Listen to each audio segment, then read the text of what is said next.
Hi folks, this is James from Fairy Tales, Myths and Legends. This time we're looking at the legend of the Ghoul.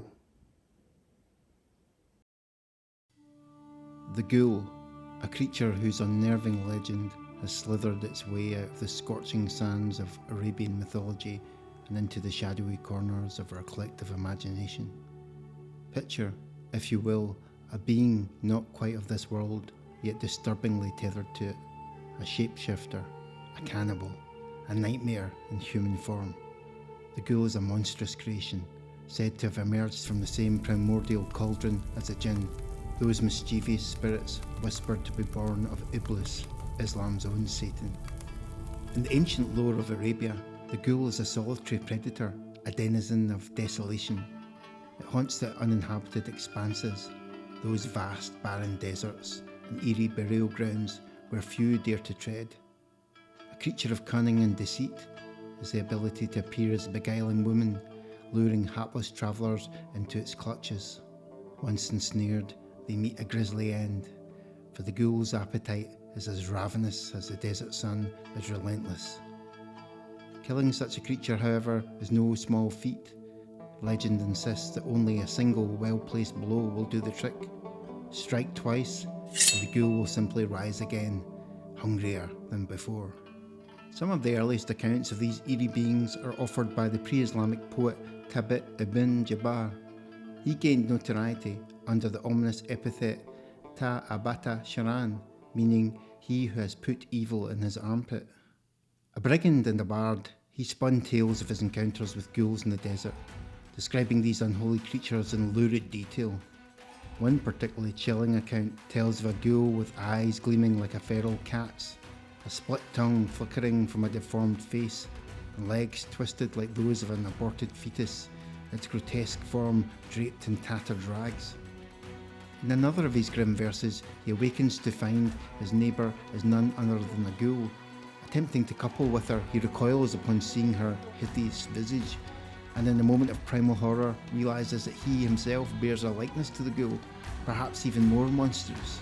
With a swift slash of his sword, he sends the skull of the jinn's daughter flying.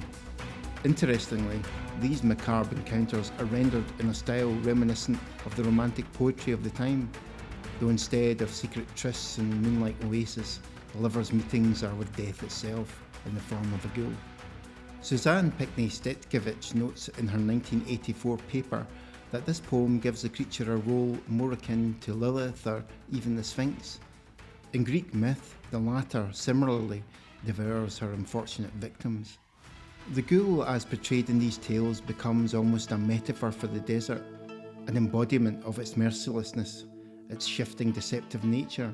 It's both the tempter and the executioner, leading weary travellers to their doom, their final resting place, a wasteland of eternal desolation. Modern interpretations of the Ghoul expand upon this idea, suggesting that they are the result of a curse, a diabolical fusion of demon and human, or perhaps simply humans who have succumbed to the dark cravings of flesh. In contemporary lore, ghouls are said to be nearly indistinguishable from normal humans, at least at first glance. But this illusion is fleeting. The Ghoul must consume human flesh regularly to maintain its facade. Should it fail to do so, its appearance begins to deteriorate.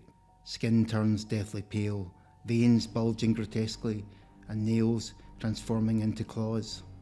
Worse yet, starvation brings madness, stripping the Ghoul of any last vestige of humanity.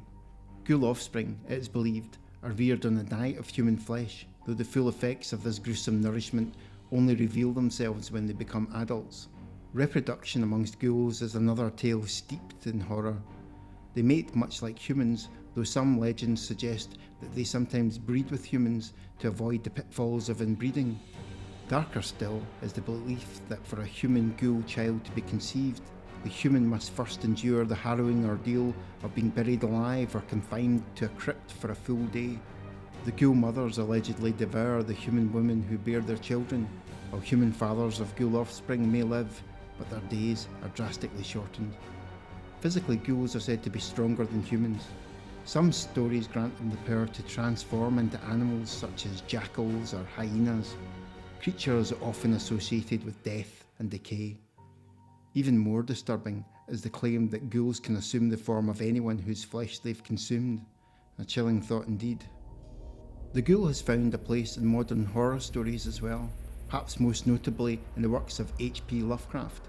In Pickman's model, a renegade artist creates paintings so grotesque that he's expelled from polite society, only for the horrifying truth to emerge that his nightmarish subjects are real ghouls, which he uses as models.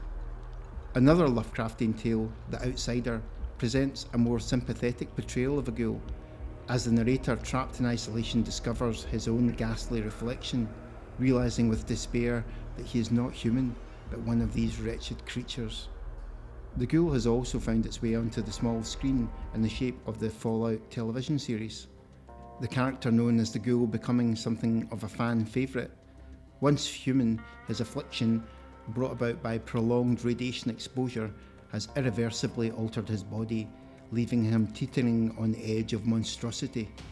Yet with just the right cocktail of drugs, the ghoul manages to cling to a thread of humanity, staving off the feral madness that threatens to consume what little remains of his former self. In modern times, stories of ghoul encounters continue to surface. In 2003, 2 survivors from rural West Virginia claimed they'd crossed paths with a family of ghouls, ultimately killing them to save themselves. And in 2014, a young couple out on a camping trip reported a spine-chilling encounter with a tall, shadowy figure who seemed to teleport across a field. History also provides us with some unnerving stories.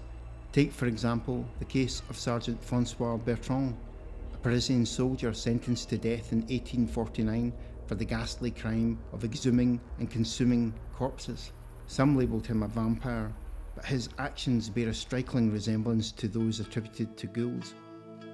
And so, the ghoul remains a figure of enduring terror, a creature born of ancient fears and continually reimagined in the darkest recesses of the human mind. Whether seen as a spirit of the desert, a cursed human, or a bloodthirsty cannibal, the ghoul's tale is a grim reminder of the shadowy figures that lurk at the edges of our world, and perhaps within ourselves. Have you seen a ghoul? Have we missed something important? Let us know in the comments. If you enjoyed this video, please subscribe as it helps us fund the channel.